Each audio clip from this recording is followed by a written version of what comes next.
Hi everybody, my name is Kelsey and I am a junior at Florida Gulf Coast University in Fort Myers. I chose FGCU because they offer a forensic studies program, which I was very much interested in instead of just your basic run-of-the-mill criminal justice program. And I love it here. It's a gorgeous campus. If you are native to Florida, you will love it because it looks just like Florida. It's got shrubbery and trees and all these little hiking trails and all kinds of stuff that you can do here. The reason that I'm doing this video is because I started here last semester in fall 2019, and prior to that, over the summer, I was researching with my mom the dorm tours because obviously I was going to have to live down here and I could not afford off-campus housing. So we did all kinds of research for days and we couldn't find anything for the upper level students, like the juniors and the seniors. The only tours we could find were at Westlake, and that was an 11.5-month contract. So that's more if you're going to be staying down here for the summer and doing classes down here. But there were a lot of tours for freshmen in South Village, just nothing in Northlake, and it was frustrating because we requested a campus tour and they did a great job. They showed you everything on campus, but they did not show you the upper level housing. So I decided once I got a feel for the dorm and what living here was like that I'd do a little video. I am not a YouTuber, so this is my first video, so excuse me if it's awkward. So there's 3 different places you can live that's on campus housing when you go to FGCU. South Lake, which everyone calls it SoVi, it is on campus and it is basically just for the freshmen, and they also have like lower level transfer students that can go in there, and that is more dorm style living. Westlake it's part of on-campus housing, but it's located off campus, so it's a little less than 2 miles maybe from here. There's a plaza called Gulf Coast Town Center. It's very popular. It's got a super Target, it's got restaurants, it's got banks, it's got all kinds of stuff in it. And Westlake is adjacent to that plaza. So there is a shuttle that will bus you to campus if you don't want to drive that 2 miles every day. But that is also like an 11.5-month contract agreement, and that's usually whenever you're staying there for the summer, if you're going to be doing classes and you want to stay down here. And then there's Northlake. So Northlake is also located on campus, and it is on the waterfront. So they've made a man-made lake. It's supposed to emulate a beach, and it's got sand down there, and they have a speedboat where you can go jet skiing, you can rent paddle boards, you can do kayaking, you can just do so much out on the waterfront. It's awesome, it's a lot of fun. And there's also a swimming pool, and we do have a restaurant called the Boardwalk, so that is there as well. So you basically don't have to leave campus if you don't want to. So that's why I love it here, but I did want to get into the dorm tour, so let's do that. So before I show you guys around, I just wanted to talk a little bit about the different dorm options they have in Northlake Village and what you might get placed into. So there's 2 different styles here, and they're both considered apartment styles, and they really do resemble apartments, so that's not a lie. The first style is the 4-bedroom single, and that includes 2 bathrooms, a full kitchen, a living room, and then 4 bedrooms, so 4 people can live there. The 2-bedroom quad is same thing, full kitchen, living room, 2 bathrooms, except there's only 2 rooms, and each room has 2 beds in it. So that means that you have to share your room because 4 people can still live there. And the university, you can request a roommate, but the university pretty much decides who you get placed with. And that's currently what I'm living in. I don't have a roommate right now. She did transfer out to another dorm, as well as my roommate that lives in the other room. Her roommate also transferred out, so we do have our own rooms right now, but it doesn't necessarily stay like that. They were in the middle of placing 2 new girls in here, but they decided to go elsewhere. So you don't get much notice if someone is gonna move in that's new. We got a call and they were supposed to move in that night. So it's not a ton of notice or anything. You just kind of have to be prepared in case it happens. but it is a possibility. And they told me whenever I started here that I would never have to share my room, and clearly that's not the case. So I just wanted to clarify that and let everybody know that there is a chance that you could get placed into one of these dorms. Okay, so beginning in the living room, this is the front door. And whenever you first walk in, there is a utility closet here. So you can store brooms, vacuums, mops, whatever you need in there. Whenever you are looking into the apartment, there is this little bar area here where you could put bar stools if you wanted to be able to eat there. The living room's on the left, and the university does provide you with these 2 couches and that table. The couches are really nasty, so I advise either getting couch covers or blankets that you don't mind sitting on, maybe a sheet. That's what I do if I'm gonna sit out here. If you want anything else like a TV stand or anything else that might go in a living room, you do have to bring that yourself, so just keep that in mind. Now in the kitchen, you get a refrigerator, and it is one with the freezer at the top, just so you're aware. So basic size, and then a basic refrigerator for everybody in the dorm. There's like a lot of counter space, a lot of cabinets, so you shouldn't have any issues storing stuff between everyone.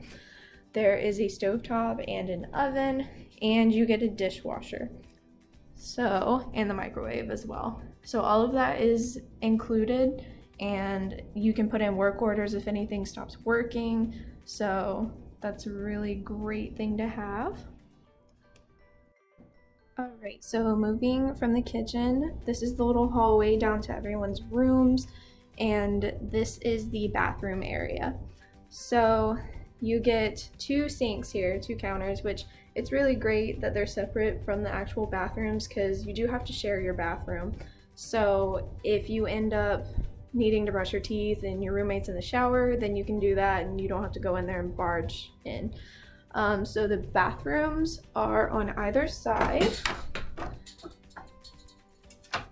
and it's got a humidifier in here, a towel rack, and then each bathroom, one is tub style, so with the shower head, and then the other one is shower style.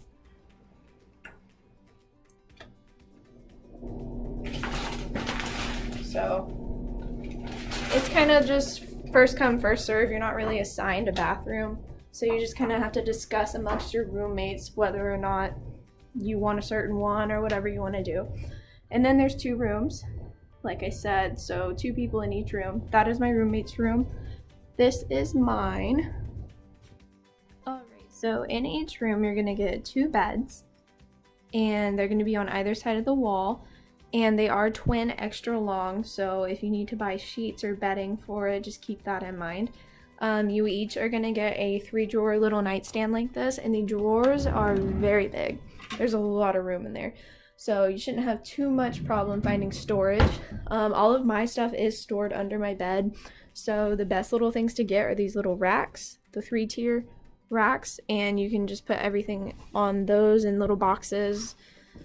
And then you're gonna get a desk each, as well as 2 chairs. So this desk over here, they both are the same.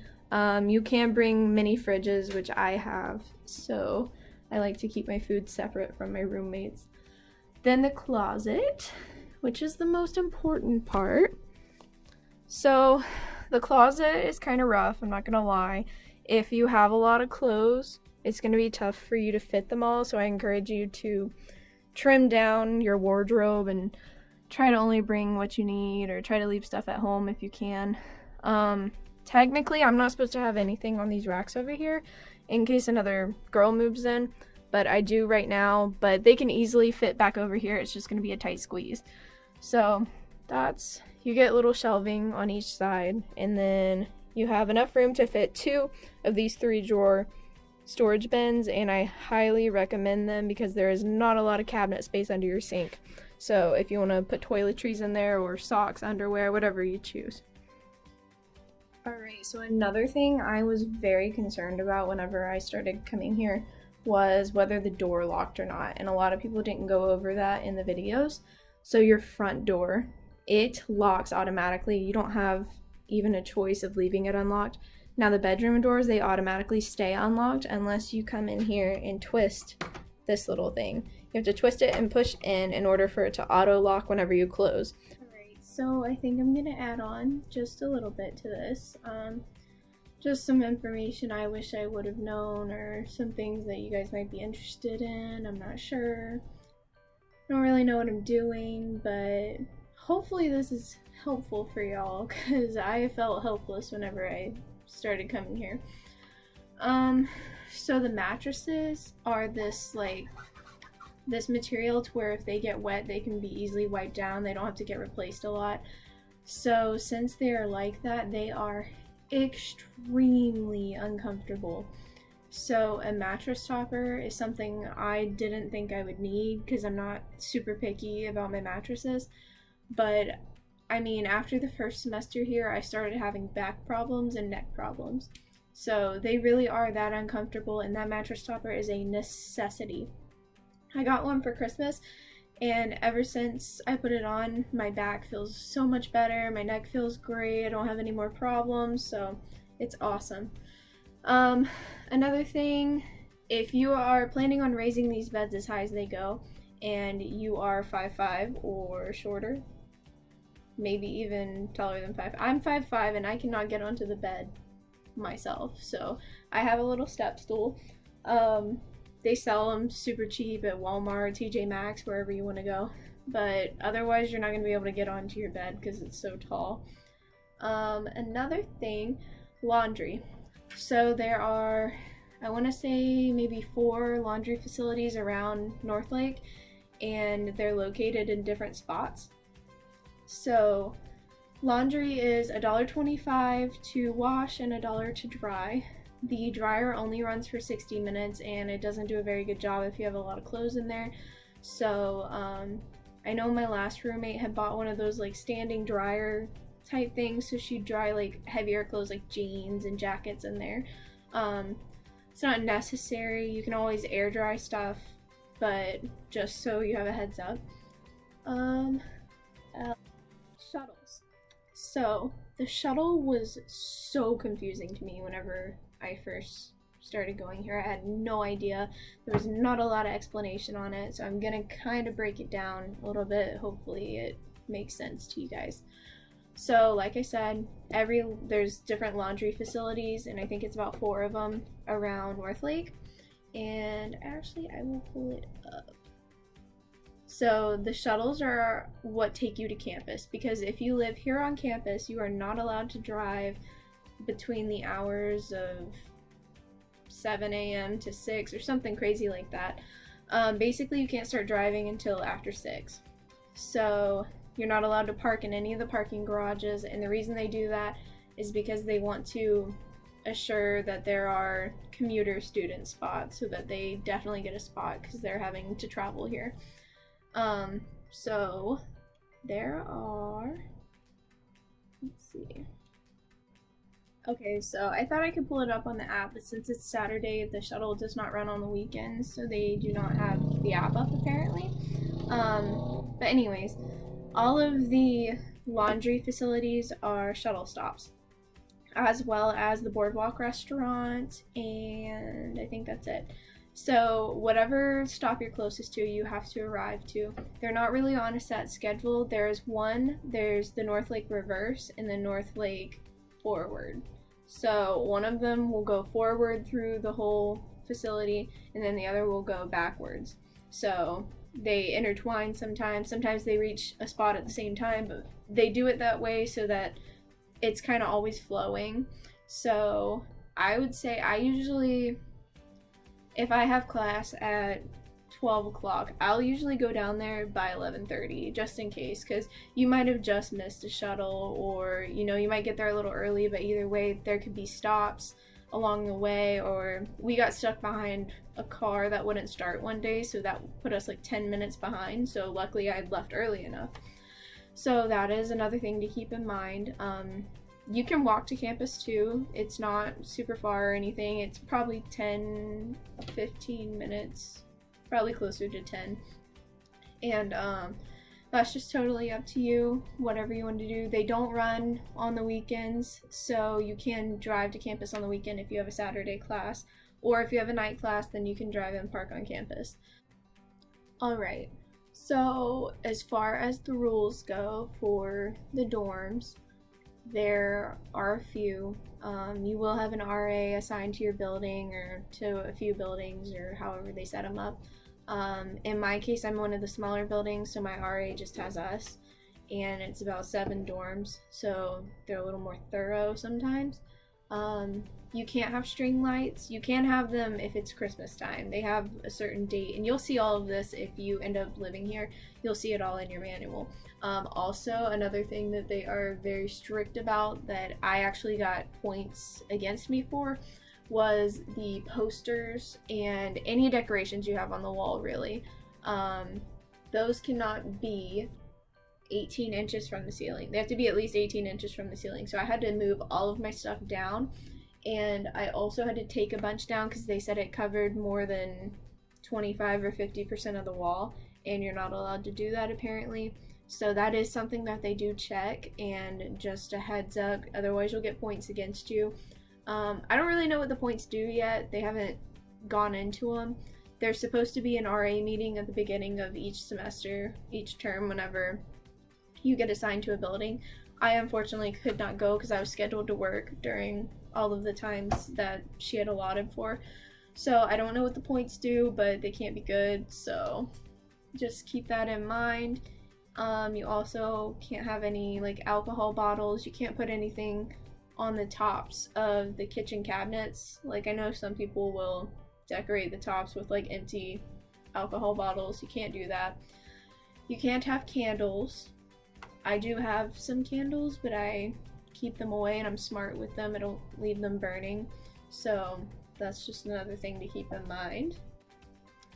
Alright, so I know that was probably super cringy to watch, and I probably didn't do as good of a job as I had in my mind, but at least there is a North Lake dorm tour now, because there wasn't any whenever I came down here.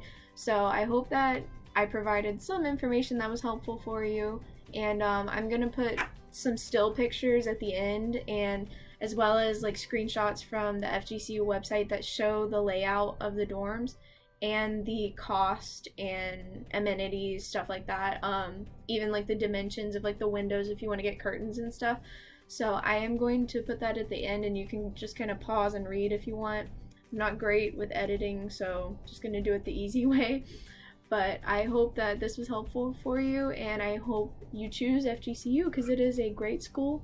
Go Eagles!